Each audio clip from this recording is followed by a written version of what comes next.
இது Sims hospital Vadapalani வழங்கும் hello doctor. Doctor, இப்போ நம்ம கொஞ்ச நேரத்துக்கு முன்னாடி இந்த குழந்தைகளுடைய பழக்கத்தினால ஏற்படக்கூடிய நோய்கள் இல்லை பிரச்சனைகள் பற்றி சொன்னோம். அதில் வேறு என்னென்னலாம் இருக்குது டாக்டர், இந்த மோஷன் யூரின் தவிர? மோஷன் யூரின் தவிர இப்போ வந்து பார்த்தீங்கன்னா மோஸ்ட் காமன் கொஸ்டின் நம்ம டாக்டர்கிட்ட வந்து டாக்டர்கிட்ட போய் கேட்குற பெரியவர்கள் என்ன பெற்றவங்க என்ன கேட்குறாங்கன்னா, குழந்தை வந்து சாப்பிட மாட்டேங்கிறான் சரியா அப்படிங்கிறாங்க. அதாவது எப்படி பழக்கிறாங்கன்னா, தாய்மார்கள் பெரும்பாலும் வந்து ஒரு பாத்திரத்தில் வந்து கொஞ்சோண்டு ரைஸையோ இல்லை ஒரு பருப்பையோ மிக்ஸ் பண்ணி நல்லா மசிச்சோ இல்லை சம்டைம் மிக்சியில் அடிச்சு கொடுத்துருவாங்க. ஸோ குழந்தைங்களுக்கு வந்து கடிச்சு சாப்பிட்ற மென்று சாப்பிட்ற பழக்கம் ஏற்பட மாட்டேங்கிறது. ஸோ இதனால் வந்து பெரும்பாலான உணவுகள் ரெடிமேடாக கிடைக்கிற உணவுகள் கொடுக்குறாங்க. ஸோ அதனால் இந்த நொறுக்கு தீனி, இந்த பேக்கெட்டில் வர ஐட்டம்ஸ், இந்த மாதிரி வந்து பழக்கங்களில் மாற்றிக்கிறதுனால டைஜஷன் பாதிக்கிறது, இந்த மாதிரி மலச்சிக்கல் வருது, எல்லாமே மாறுது. ஸோ ஹேபிட்ஸை வந்து நம்ம வந்து மாற்றிக்கிட்டோம்னாவே வந்து பாதி நோய்களோ இல்லை இந்த மாதிரி வர பிரச்சனைகளோ வராது அப்படின்றது தான் நம்மளோட இன்றைய முக்கியமான விஷயம். டாக்டர் ஒரு நேயர். ஹலோ டாக்டர், வணக்கம். ஹலோ வணக்கம்மா, எங்கிருந்து பேசுறீங்க? மேம், நாங்க செங்கல்பட்டுல இருந்து பேசுறோம். நல்லதுமா, என்ன சந்தேகம் கேளுங்க டாக்டர். Hello doctor. வணக்கம்மா, சொல்லுங்க. சார், என் சன்னுக்கு லாஸ்ட் 6 மந்த்க்கு முன்னாடி ஆபரேஷன் ஒன்று பண்ணோம். பையனுக்கு 7 வயசு ஆகுது. சரிம்மா. என்ன ஆபரேஷன்னா, தொண்டையில வந்து கட்டி மாதிரி இருக்கு, தைராகுலர் சிஸ்ட் அப்படின்னு சொல்லியிருந்தாங்க. சரிம்மா. அந்த கட்டி வந்து பை பர்த்டே இருந்தது சார். அது சின்ன பிள்ளையில இருந்தே இருந்தது. சரிம்மா. அவங்க என்ன சொல்லிட்டாங்க, வளரும் போது இதனால ட்ரபிள் இருந்தா நீங்க அந்த ஆபரேஷன் பண்ணுங்க அப்படின்னு சொல்லிட்டாங்க எல்லா பீடியாட்ரிக் டாக்டரும். சரிம்மா. ஸோ இது வந்து அவனுக்கு ஃபீவர், கோல்டு அடிக்கடி வந்துட்டே இருந்தது. சரிம்மா. லாஸ்ட் 6 மந்த்துக்கு முன்னாடி ரொம்ப இன்ஃபெக்ஷன் ஆகி வாமிட் பண்ணும்போது ஒரு மாதிரி கட்டி கட்டியா ரத்தம் மாதிரிலாம் வந்துடுச்சு. நாங்க இங்க எக்மோர் சைல்ட் ட்ரஸ்ட்ல காட்டும் போது இது உடனே ஆபரேஷன் பண்ணிடணும் அப்படின்னு சொல்லிட்டு ஆபரேஷன் பண்ணி எடுத்துட்டாங்க. அந்த கட்டி வந்து இன்ஃபெக்ஷன் ஆகி எடுத்திருக்கிறாங்க. இன்ஃபெக்ஷன் தைராகுலர் சிஸ்ட் அப்படின்னு எங்களுக்கு சொன்னாங்க சார். இப்ப அது என்னன்னா, அந்த கட்டி திரும்பி வருங்களா? 6 மாசம் ஆயிடுச்சு. அது இன்ஃபெக்ஷன் ஆனனால திருப்பி வர்றதுக்கு பை சான்சஸ் இருக்குங்களான்னு கேட்கணும் சார். சரிம்மா, நல்ல சந்தேகமா. தைரோக்ளாசல் சிஸ்ட்ங்கிறது ஏற்படுறது வந்து நீங்க சொன்ன மாதிரி இது வந்து பிறவிலேயே ஏற்படுற கட்டி. அதாவது தைராய்டு கிளாண்டுங்கிறது வந்து நம்மளோட நாக்கோட பின்பகுதியில் உருவாகி கீழே இறங்கி தொண்டையில வந்து நமக்கு தைராய்டு கிளாண்ட் உருவாகுது. அந்த பகுதியிலேருந்து ஒரு ரிமைனிங் செல்ஸ் வந்து ஒரு கட்டியாக ஃபார்ம் ஆச்சுன்னா அது தைரோக்ளாசல் சிஸ்டம்னு குறிப்பிடுறாங்க. இதை வந்து இதோட சர்ஜரிங்கிறது வந்துட்டு குழந்தைக்கு எப்போ நம்ம கண்டு அறிந்தோமோ அப்பயே பண்ணுறதுல வந்து சேஃப்டி வந்து இருக்குது. ஏன்னா முன்னாடிலாம் வந்து குழந்தைங்களுக்கு வந்து இந்த வயசில் தான் பண்ணணும் ஆப்ரேஷன்ஸ், ஏன்னா மயக்கம் கொடுக்கறதுக்கு பயமாக இருந்தது, சிரமமாக இருந்ததுன்றதான் இருந்தது. இன்றைக்கி வந்து ஒரு பிறந்த குழந்தைக்கே பண்ணலாம். உங்கள் குழந்தைங்க இப்போ 7 வயசில் பண்ணியிருக்கீங்கன்னு சொன்னீங்க, இந்த இன்ஃபெக்ஷன்லாம் வந்ததுக்கப்புறம் பண்ணியிருக்கீங்க. ஸோ அதனால் ஒரு காம்ப்ளிகேஷன் வந்ததுக்கப்புறம் போய் சர்ஜரி பண்ணுறதுக்கும் நார்மலாக வந்து காம்ப்ளிகேஷன் இல்லாத போது பண்ணுறதுக்கும் வித்தியாசம் கண்டிப்பாக இருக்கும். பட் உங்களுக்கு நல்லபடியாக வந்து 6 மாதமாக வந்து ஒன்றுமே வரலை, சிம்டம்ஸ் வரலைன்னா நீங்கள் பயப்பட வேண்டிய அவசியம் கிடையாது. திரும்பி வரணுன்ற ஒரு பயமோ இதுவோ இருக்க வேண்டாம். உங்களுக்கு நல்லபடியாக அறுவை சிகிச்சை, அதுவும் குழந்தைகள் நல மருத்துவமனை எக்மோரில் பண்ணியிருக்காங்க அப்படின்னா கண்டிப்பாக நீங்கள் கவலைப்பட வேண்டாம். அங்கே ட்ரெயின்ட் டாக்டர்ஸ் நல்லா பண்ணியிருப்பாங்கன்னு எனக்கும் வந்து நம்பிக்கை இருக்கிறது. நன்றிம்மா. டாக்டர் மற்ற நேயர். ஹலோ டாக்டர், வணக்கம். Good morning. வணக்கம்மா, எங்கிருந்து பேசுறீங்க? நாங்க தூத்துக்குடியில இருந்து பேசுறோம் மேடம். என்ன சந்தேகமா கேளுங்க டாக்டர் கிட்ட. பாப்பா பிறந்து 2 மாசம் ஆகுது சார். சரிம்மா. அவங்க தலையில எண்ணெய் அல்லது தண்ணி வச்சு குடிக்க வந்தா உடனே சளி பிடிக்குது. சரிம்மா. ஆபரேஷன் பண்ணி தான் குழந்தை பிறந்தது சார். சரிம்மா. அப்புறம் ஃபீட் பண்ணச்சுல ரப்பர் வச்சு குடிக்கிறா, குடிக்க மாட்டேங்குது சார். தாய்ப்பால் குடிக்கச்சுல. நீங்கள் சொல்கிற எல்லா இதுவும் வந்துட்டு நீங்கள் வந்து சொல்கிறது என்னென்னா, தலையில் குளிப்பாட்டும் போது சளி பிடிக்கிறது, இல்லை நீங்கள் வந்து ரப்பர் வச்சு குடிக்கிறேன்னு சொல்லிட்டு நீங்கள் சொன்னீங்க இல்லையா, இதில் வந்துட்டு நீங்கள் தலை குளிப்பாட்டுறதுனால சளி வந்து உருவாகாது. இந்த உடனே அன்னைக்கு நைட்டே கற்கர்னு இழுத்து இல்லை, நீங்கள் 2வது சொன்னீங்க இல்லையா, ரொம்ப முக்கியமான ஒரு இது எனக்கு என்ன குறிப்பிட்டீங்கன்னா, 2 மாத குழந்தைங்களுக்கு வந்து ரப்பர் வச்சு பாட்டிலில் வச்சு நீங்கள் வாயில் வந்து அந்த ஒரு இது பசிஃபயர்னு சொல்கிறீங்க இல்லையா, அதை வச்சு சப்புறதுனால வர ப்ராப்ளம் தான் வந்து உங்கள் குழந்தைக்கு வந்து அடிக்கடி சளி பிடிக்கிறதுக்கோ இதுக்கோ காரணம்.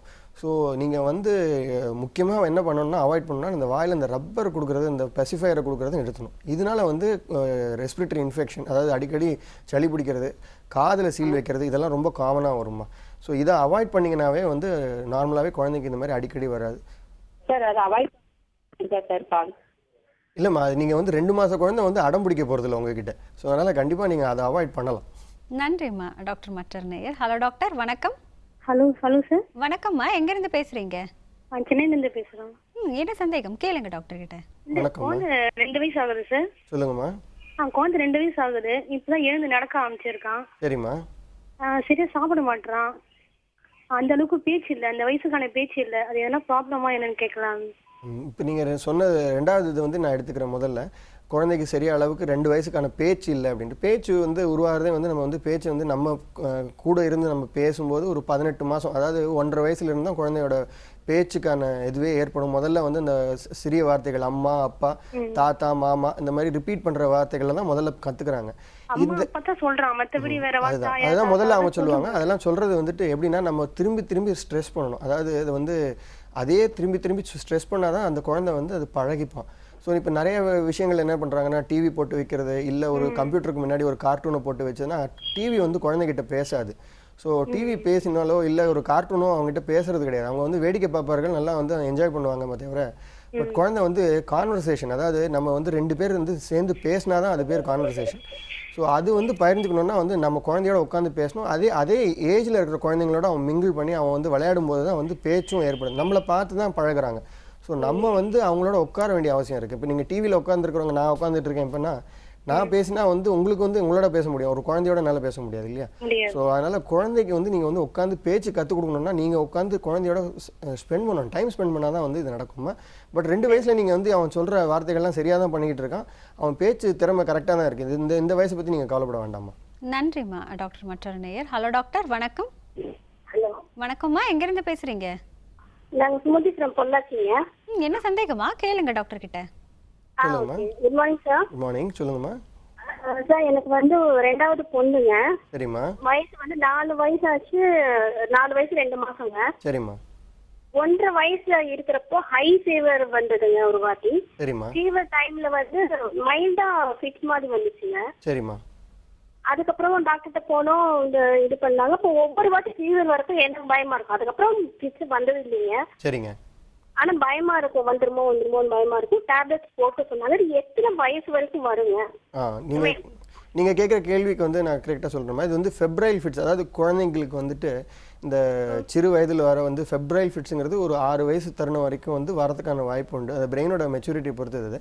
இது வந்து குழந்தைங்களுக்கு ஒரு வாட்டி முறை வந்து இந்த மாதிரி ஜுரம் வரும்போது வந்து வந்த ஃபிட்ஸு, இந்த வலிப்பு வந்து திரும்பி திரும்பி வரணும்னு அவசியம் கிடையாது. பட் நீங்கள் ஒரு வாட்டியும் ஜுரம் வரும்போது பயப்பட வேண்டாம். நீங்கள் என்ன பண்ண வேண்டிய பரிந்துரைகளை உங்கள் குழந்தைங்கள மருத்துவர்கள் சொல்லியிருப்பாங்க, அந்த பரிந்துரைகளை மட்டும் ஃபாலோ பண்ணுங்கள். அதாவது குழந்தையோட ஃபீவர் ஜாஸ்தி ஆகாமல் பார்த்துக்கோங்க.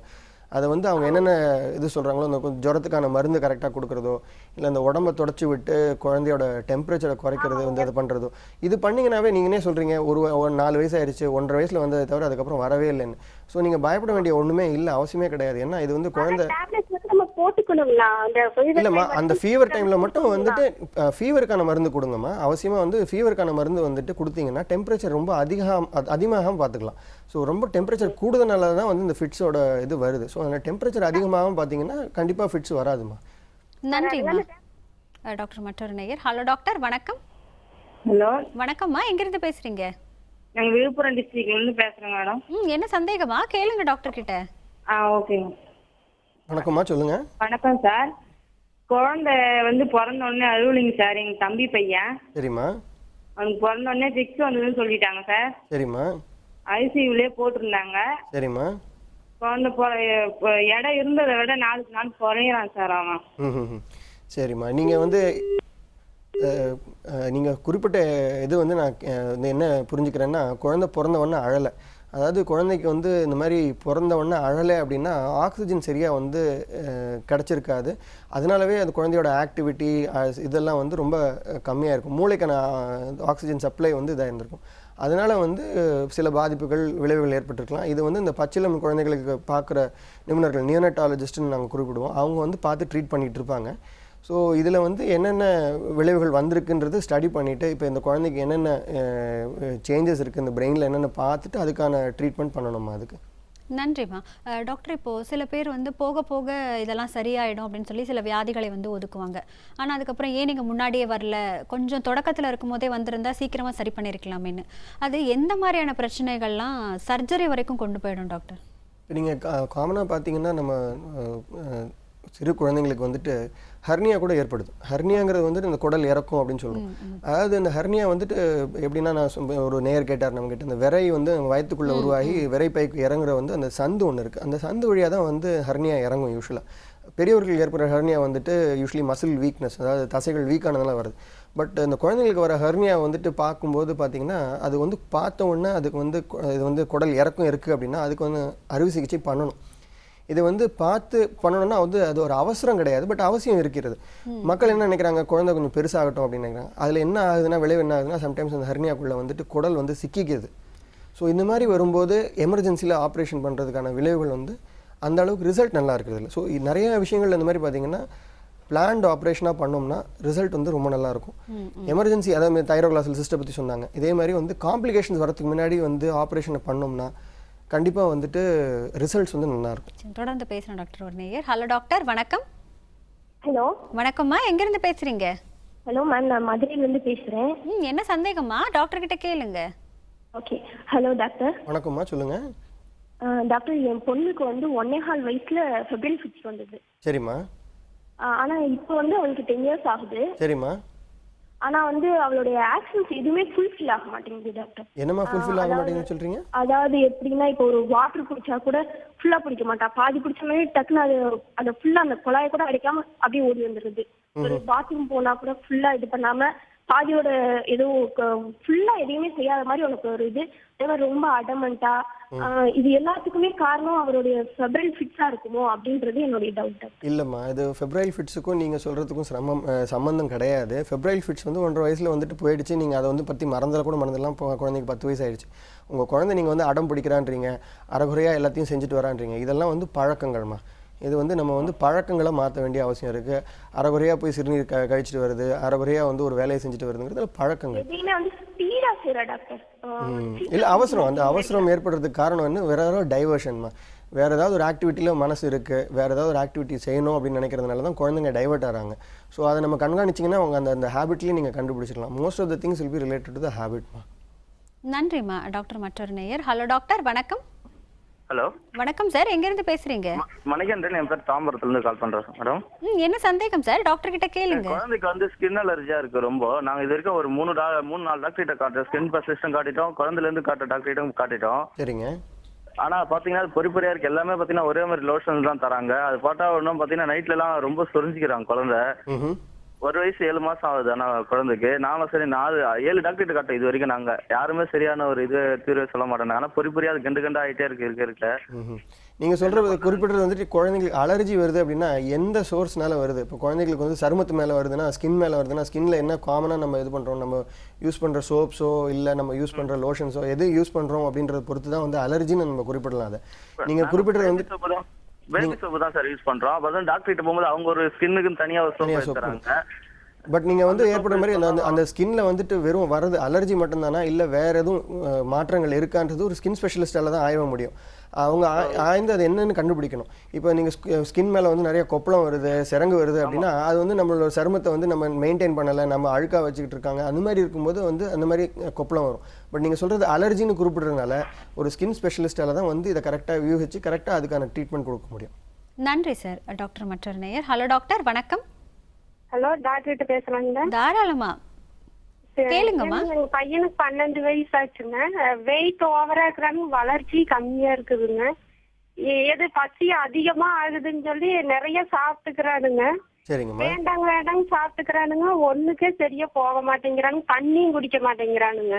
சரிங்க, நீங்க சொல்றது எல்லாமே பாத்தீங்கன்னா நீங்க வந்து 12 வயசு பையன் வெயிட் அதிகமா இருக்கான், நிறைய சாப்பிடுறான், தண்ணி குடிக்க மாட்டேங்கிறான், அதுக்கப்புறம் ஒன்றுக்கு சரியாக இருக்க மாட்டேங்கிறான். இதெல்லாம் நீங்கள் வந்து சொல்கிறது குறிப்பிட்றதுலேயே பார்த்தீங்கன்னா வந்து பழக்கம் வந்து மாற்றிக்க வேண்டிய அவசியம் இருக்குமா. சிறு வயசுலேருந்தே வந்து அவனுக்கு பழகினதை வந்து சரியாக வந்து அவன் பழகலை.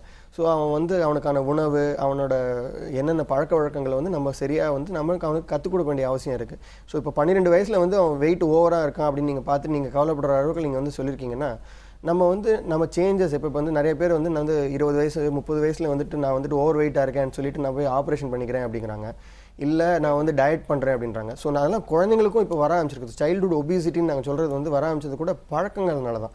ஸோ நம்ம வந்து பழக்கங்களை மாற்ற வேண்டிய அவசியம் இருக்குது. அவனுக்கு ஃபிசிக்கல் ஆக்டிவிட்டி கூடணும். அப்போ தான் வெயிட் குறையும்.